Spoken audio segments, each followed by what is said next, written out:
রাতের শেষ প্রহরে যখন সবাই ঘুমিয়ে থাকে তখন আল্লাহ তার বান্দাকে ডাকেন, কে আছে আমার কাছে কিছু চাইবার? আপনি কি কখনো সেই ডাকে সাড়া দিয়েছেন? আজকের ভিডিওটা শেষ পর্যন্ত দেখুন, কারণ আজ আমরা কথা বলবো তাহাজ্জুদ নামাজ নিয়ে, যে নামাজ আল্লাহর সবচেয়ে বেশি ভালোবাসেন। তাহাজ্জুদ হল রাতের শেষ অংশে আদায় করা একটি বিশেষ নফল নামাজ। এশার নামাজ আদায় করার পর কিছুক্ষণ ঘুমিয়ে রাতের নীরবতায় আল্লাহর সামনে দাঁড়ানোই হল তাহাজ্জুদ। এ নামাজ ফরজ নয়, কিন্তু আল্লাহর কাছে সবচেয়ে প্রিয় নফল ইবাদতগুলোর একটি। যারা আল্লাহকে গভীরভাবে ভালোবাসে তারা এই নামাজকে জীবনের অংশ বানিয়ে নেয়। কুরআনে তাহাজ্জুদের গুরুত্ব। আল্লাহ তাআলা কুরআনে ইরশাদ করেন, রাতের কিছু অংশে তুমি তাহাজ্জুদ নামাজ আদায় করো, এটা তোমার জন্য অতিরিক্ত ইবাদত। আশা করা যায় তোমার রব তোমাকে মাকামে মাহমুদে পৌঁছে দেবেন। সূরা ইসরা 79।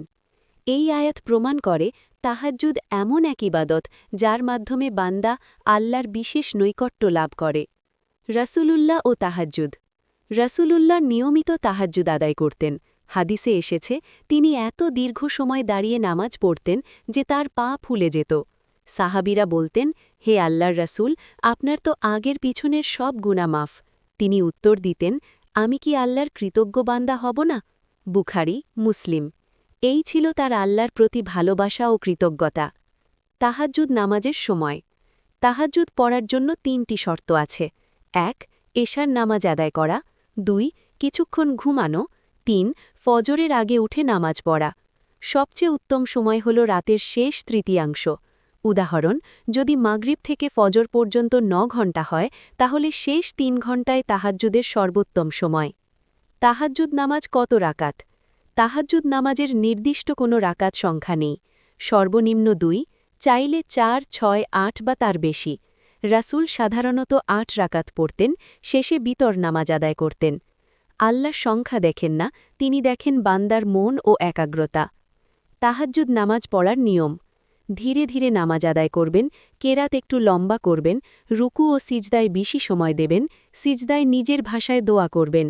এই নামাজে কান্না আসলে থামাবেন না, কারণ আল্লাহর কাছে এই কান্না সবচেয়ে প্রিয়। তাহাজ্জুদের দোয়া কেন কবুল হয়? রাসূলুল্লাহ বলেছেন, প্রতি রাতে আল্লাহ তাআলা আসমানে দুনিয়ায় নেমে আসেন এবং বলেন, কে আছে যে আমাকে ডাকবে? আমি তার ডাকে সাড়া দেব। কে আছে যে আমার কাছে চাইবে? আমি তাকে দেব। বুখারী, মুসলিম। এই সময় আসমানের দরজা খোলা থাকে, কিন্তু অধিকাংশ মানুষ ঘুমিয়ে থাকে। তাহাজ্জুদ নামাজের ফজিলত। গুনাহ মাফ হয়, দোয়া দ্রুত কবুল হয়, অন্তর নরম হয়, দুশ্চিন্তা ও অস্থিরতা কমে, আল্লাহর ভালোবাসা অর্জিত হয়, জীবনের জট খুলে যায়। অনেক আলেম বলেছেন, যে রাতে আল্লাহর জন্য ওঠে, আল্লাহ দিনে তার জন্য ব্যবস্থা করেন। কাদের জন্য তাহাজ্জুদ সবচেয়ে প্রয়োজন? যারা কষ্টে আছে, যারা নিঃসঙ্গ, যারা নীরবে কাঁদে, যারা দুয়ার জবাব চায়, যারা গুনাহ থেকে ফিরে আসতে চায়। আপনি যদি দুর্বল হন, মাত্র ২ রাকাত দিয়েই শুরু করুন। তাহাজ্জুদের নিয়ত। নিয়ত মুখে বলা জরুরি নয়, মনে মনে এই ইচ্ছাই যথেষ্ট। আমি আল্লাহর সন্তুষ্টির জন্য ২ রাকাত তাহাজ্জুদ নামাজ আদায় করছি। শেষ নাসিহাত। তাহাজ্জুদ কোনো কঠিন ইবাদত না, এটা ভালোবাসার ইবাদত। যে আল্লাহকে ডাকতে চায়, আল্লাহ তাকে রাতে ডেকে নেন। হয়তো আজ রাতেই আল্লাহ আপনার অপেক্ষায় আছেন। দোয়া। হে আল্লাহ, আমাদেরকে তাহাজ্জুদের তাওফিক দান করো। রাতের নীরবতায় তোমার কাছে কাঁদার শক্তি দাও।